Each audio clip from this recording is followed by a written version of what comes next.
Good morning. सकाळची सुरुवात माझी अशी सूर्याच्या सुंदर अशा दर्शनाने झाली होती आणि नारळाच्या झाडाच्या फांदीतून सूर्य खूप सुंदर दिसत होतं. सगळं तेजोमय वातावरण असं वाटत होतं.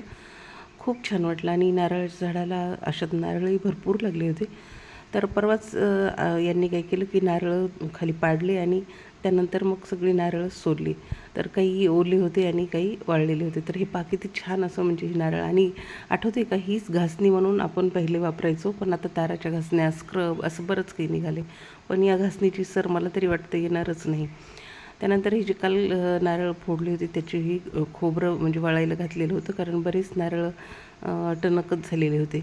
त्यातून मग ही काढलेली खोबरे आणि जे ओले होते तर ते वेगळे ठेवलेले होते. तर हे छान असं खोबरं झालं होतं आणि नारळाची चवसुद्धा खूप छान आहे. त्यानंतर ही फेवरेट माझी कॉफी ही झाली आणि अंगणात आली तर पाहिलं तर मस्तपैकी असं दर्शन झालं गुलाबाच्या फुलाचं.